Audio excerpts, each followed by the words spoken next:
This is the Broadband interview on WNUR 89.3 FM. All right, so welcome to the interview, listeners. You just heard Skyfall by our guest, Kay9, and we got him right here, ready to talk to us. I have some questions for him. Good, everybody. The first thing I want to ask is sort of how would you describe your music? I wouldn't really necessarily put a pinpoint sound on my music overall. I do strive to be very versatile. Obviously, it is the genre of rap music, but I do try to strive to be versatile within that genre and take on a lot of subgenres within hip hop. You heard Skyfall.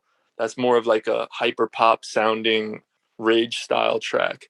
But if you go listen to my other songs, you'll hear they'll be very different sounding. Like I just strive to be very versatile with my sound while still keeping it in the hip hop genre. I'd love to see a lot of experimentation. On your social media, you mentioned that you went through some struggles pretty recently. And you also mentioned that music has sort of been a consistent thing for you as well. So what keeps you coming back to making music even when things sort of get tough? To be honest, struggles, I feel like for most artists, struggles and going through dark times, they seem to really just honestly fuel the music. And when you're not really going through anything and everything's kind of good and you're breezing by, I feel like with most artists, that's when they find themselves in a writer's block. Music essentially comes from emotion. And when you're feeling high emotion, you need to get that emotion out. And that's what's so dope about music, is that it's essentially an outlet. So I don't know. I have such a strong love for music, and I was never able to stay away from it. Yeah, no, I definitely feel that. I feel like music has been an outlet for me too. Definitely has gotten me through some ups and downs. Speaking of passion for music, you have been teasing some new stuff on your socials too. Yes, sir. Can you tell us a little bit about what you have in store and what people can expect?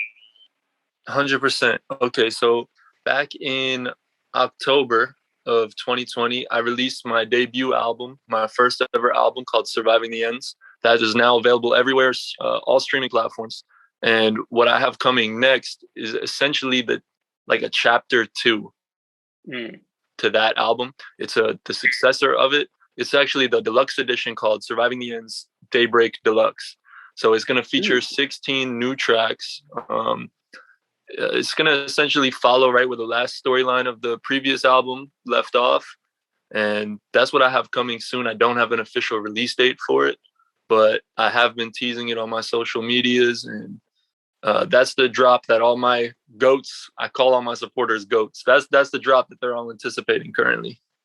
I was just going through and seeing sort of how long you've been sort of mentioning stuff. So it seems like you're pretty excited about it. So we love the energy. Tried to sort of scroll back and do some research to get a sense of your vibe. And I noticed that you had a lot of posts on there. You've been posting for like a long while, but you also almost have almost 1,000 posts on your IG page. So I'm curious, how has social media, Instagram specifically, or other platforms played a role in your music, how you promote it, how you connect with fans? Right. Okay.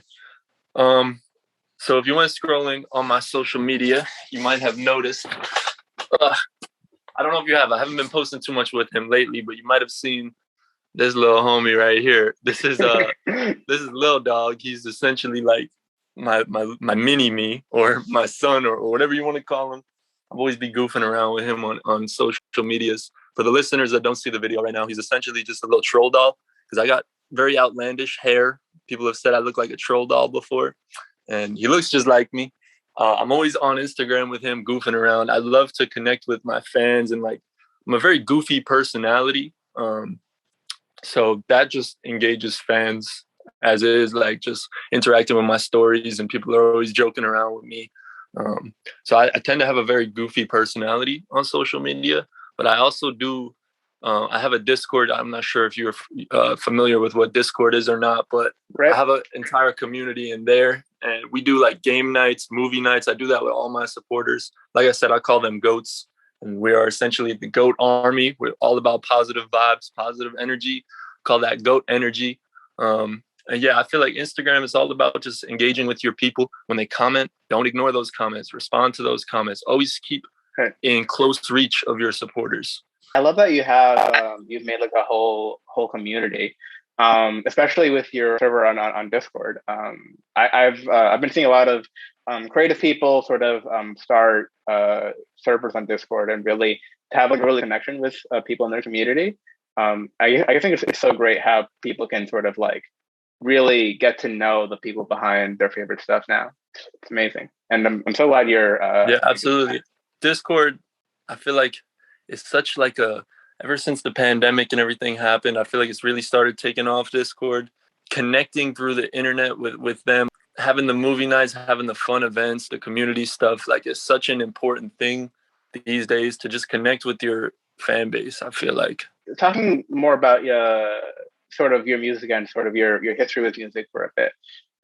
You've been making music for 6 years now, so you've done a lot. Out of all the songs that you've made, is there a song that you're like the most proud of, and why? I've been actually essentially writing music for I want to say over 10 years, a little like around 10 years. I've been writing music since I was in elementary school. Music has always been like home for me. A song that would be my favorite. And honestly, it's changed so much. I feel like my music has took a big step forward back when I put out my debut album, Surviving the Ends. I might say Outlaw. My song Outlaw would be probably my favorite to this day. It's just such a personal track. It's got deep meanings behind it that are personal to me that every listener might not pick up on, but it's just a hard-hitting track for myself.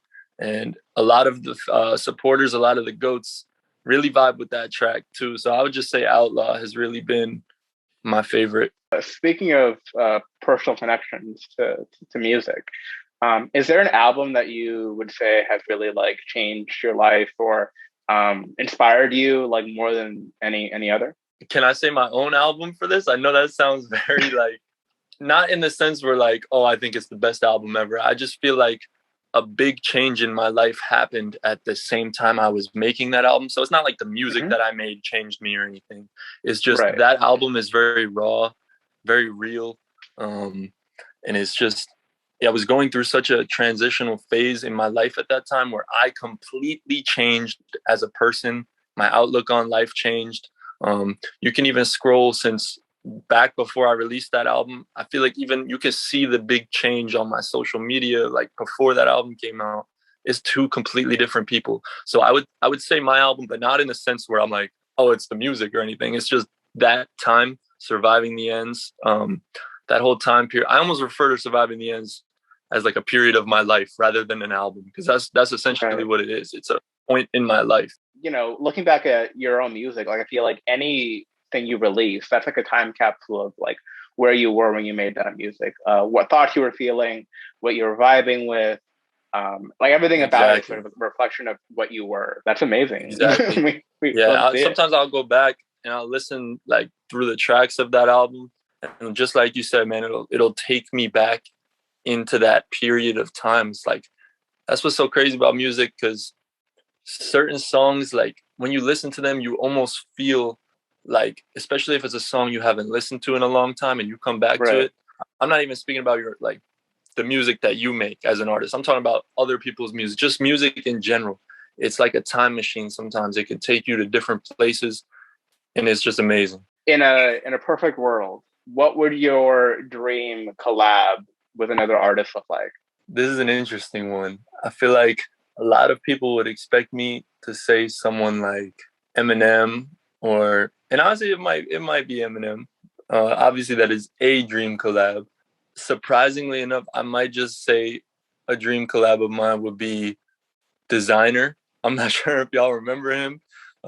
He's the dude that put out Panda. I've been a huge fan of Designer. I know a lot of people didn't really like Designer that much, but I just always admired about him his energy, his positivity. He's just such a energetic dude, and I just feel like just chilling with that man for a day would be such a vibe, because he is just such a positive, energetic dude. I seen him get booed. out of I think he performed at like a halftime show at a basketball game. He got booed out, and he didn't. You could see it didn't affect. Like, he was getting booed, and he was still turning up, dancing, going crazy. And I just respect that so much about him. So I have a lot of respect for that artist. And I definitely would love to work with him one day. I feel like when a lot of people mention Dream Collab, they mention sort of like what artists they like stand the most.